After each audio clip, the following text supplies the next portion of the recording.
Types of equity shares. A. Ordinary equity shares. These shares are very important for companies which raise share capital. It is compulsory to issue equity shares. These shareholders are the true owners of company. Only these shareholders bear the real risk of business because it is not definite to get dividend in receivables, and the rate of dividend is not fixed. Moreover, if the company become insolvent, goes into the liquidation, then the funds realized after selling their assets, then debts are paid, and after that, in the end, they are repaid their capital. The promoters issue the shares to raise the capital, keeping in mind their short term, medium term, and long term capital requirements. To raise large capital, the company divides the capital in small part shares. Such each part is called share. The purchaser of these shares is called shareholders. Ordinary equity shares जो है वो क्या होते हैं, तो ये जो है बहुत इंपॉर्टेंट होते हैं कंपनी के लिए. जब भी हमें कैपिटल चाहिए होता है, बहुत सारा जब कैपिटल हमें कंपलसरी चाहिए रहता है कि भाई इतने के बिना तो हमारा काम नहीं होगा, तब जो है इक्विटी शेयर्स सबसे पहले कंपलसरी होता है कि उन्हें इशू किया जाता है. देन जो इक्विटी शेयर होल्डर्स होते हैं वो ऑर्डिनरी इक्विटी शेयर होल्डर्स जो रहते हैं वो ही ट्रू ओनर्स होते हैं कंपनी के, क्योंकि जो पहला टाइम होता है उस टाइम पे सबसे ज़्यादा जो है कैपिटल चाहिए रहता है और वो बेस होता है. उसमें क्या रहता है, जब रीपेमेंट का टाइम आता है ना, तो पहले ऑर्डिनरी इक्विटी शेयर्स को जो है वो रीपेमेंट नहीं किया जाता है. सो इट्स मस्ट कि वो जो है ट्रू ओनर्स माने जाते हैं. जब भी कंपनी इंसॉल्वेंट होती है, लिक्विडेशन में जाती है, तो उनको पहले अपने असेट्स वगैरह बेचकर जो दूसरे जिन लोगों से हमने कैपिटल इकट्ठा किया है, लाइक प्रेफरेंस शेयर्स हैं या दूसरे जो शेयर्स हैं डिबेंचर वाले, उन सबको हम लोग पैसे जो है पहले रीपे करते हैं.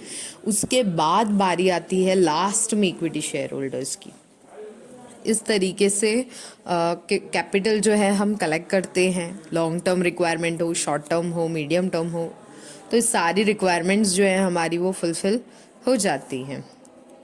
और जो ये एक शेयर नहीं, बहुत सारे टाइप के शेयर्स होते हैं सेम टाइम.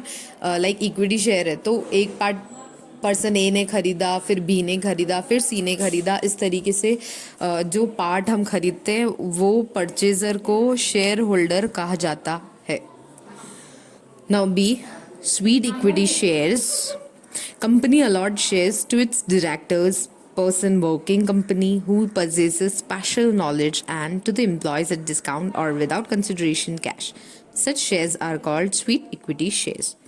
जब कंपनी जो है उनके डायरेक्टर्स, वर्किंग पर्सन्स जो उनकी कंपनी में काम करते हैं, जो स्पेशल नॉलेज हो जिनके पास, जो एम्प्लॉयज़ हैं, उन सबको डिस्काउंट पर बिना कैश कंसिडरेशन के इक्विटी शेयर्स जो शेयर्स देते हैं, उन शेयर्स को हम स्वीट इक्विटी शेयर्स मानते हैं.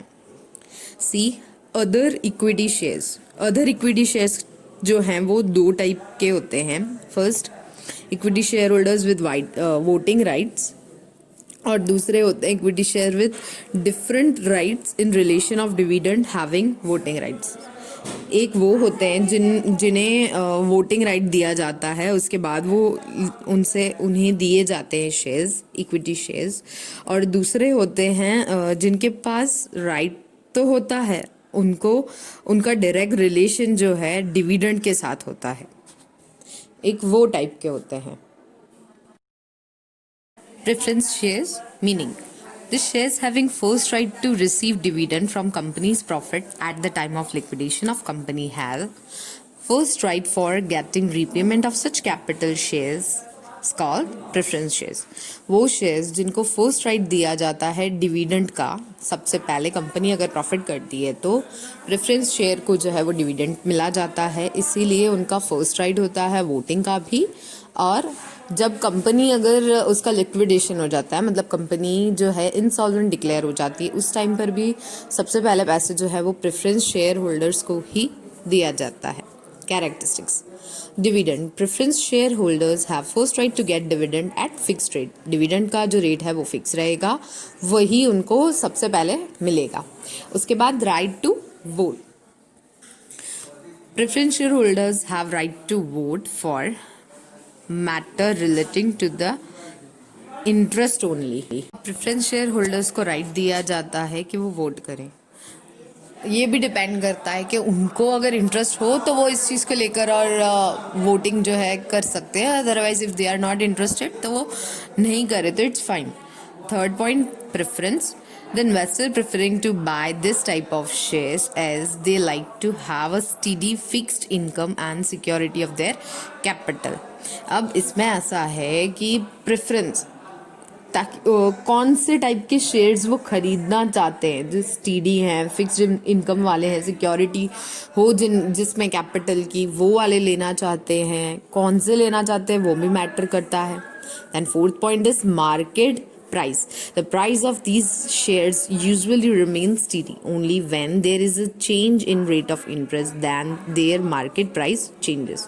Almost जो है वो steady रहते हैं, इतने खास changes नहीं आते हैं, but जब changes आते हैं तो interest rate जो है वो बहुत ज़्यादा change आता है according to market प्राइस। अगर मार्केट में चेंजेस आएंगे तो सीधी सी चीज़ है कि इंटरेस्ट वगैरह में चेंजेस आएंगे। Fifth point, proportion of risk in this type of shares are compared with equity shareholders. The proportion of risk is less due to priority of repayment of capital। proportion of risk जो है इसमें इतना ज़्यादा नहीं रहता है, equity shares में ज़्यादा होता है, इसमें बहुत कम रहता है क्योंकि ऑलमोस्ट कैपिटल का पेमेंट जो है वो आ ही जाता है। Now types of preference shares, वो जो हैं दो टाइप के बताए गए हैं। रिडीमेबल होते हैं जो 20 साल से पहले, और दूसरे होते हैं वो जो 20 साल के बाद होते हैं। Now the difference between equity shares and preference shares. First, equity shares, it is compulsory to issue each company। Her company को सबसे पहले जो है इक्विटी शेयर्स जो है वो इश्यू करने रहते हैं, और प्रेफरेंस शेयर्स जो है वो कंपलसरी नहीं होते हैं। उसके बाद रेट ऑफ डिविडेंड, तो इक्विटी शेयर्स का रेट जो है डिविडेंड का वो फिक्स नहीं होता है, प्रेफरेंस शेयर में वही चीज़ जो है वो फिक्स रहती है। Rights, equity shares, there is a right to attend company's meeting to vote and elect managers. इसमें कंपलसरी जो है राइट दिया गया है, तो आपको मीटिंग अटेंड करनी है, वोट करना है और मैनेजर्स को इलेक्ट करना है। और उसमें राइट तो दिया जाता है, पर कैसा, जहाँ पे रिलेटेड उनके जानकारी के लिए चीज़ें हो ना, बस उतना ही, उससे ज़्यादा नहीं। फिर इक्विटी शेयर्स में जो है रिस्क प्रपोर्शन जो है वो ज़्यादा होता है, सेम टाइम प्रेफरेंस शेयर में वही रिस्क जो है बहुत कम होता है। Investors, these shares are preferred more by the investors who wish to take risk and speculate, gamble in shares. मतलब कि वो शेयर्स, वो इन्वेस्टर जिनको रिस्क लेना बहुत अच्छा लगता हो, जो जानते हो कि शेयर मार्केट में कैसे खेलना है, उनके लिए ये चीज़ बहुत बहुत प्रेफरेबल है। सेम टाइम प्रेफरेंस शेयर्स में ऐसा नहीं है, उसमें भाई जो लोग जानते हो कि भाई बस एक थोड़ा इनकम जो है वो फिक्स रहे हमारा, उस टाइप से कुछ लोग जो हैं करते हैं शेयर मार्केट का और वो विश करते हैं कि बस उनको फिक्स्ड इनकम मिल जाए एक तरीके का, बस उससे ज़्यादा कुछ नहीं, वो गैम्बल करना नहीं जानते हैं। फिर market price, there is increase and decrease in market price of shares. Equity shares में कभी बढ़ते हैं कभी कम होते हैं, और प्रेफरेंस शेयर्स जो हैं वो ऑलमोस्ट सेम रहते हैं, इतने खास चेंजेस नहीं आते हैं बट थोड़े बहुत ज़्यादा नहीं। Additional in capital, in this type of shares capital can be raised by rights shares and bonus shares। और प्रेफरेंस शेयर में कैपिटल जो है वो रेज नहीं किया जाता है, इक्विटी शेयर्स में उन्हें रेज किया जाता है बाय राइट शेयर्स देकर, बोनस शेयर्स देकर एंड एक्सेट्रा।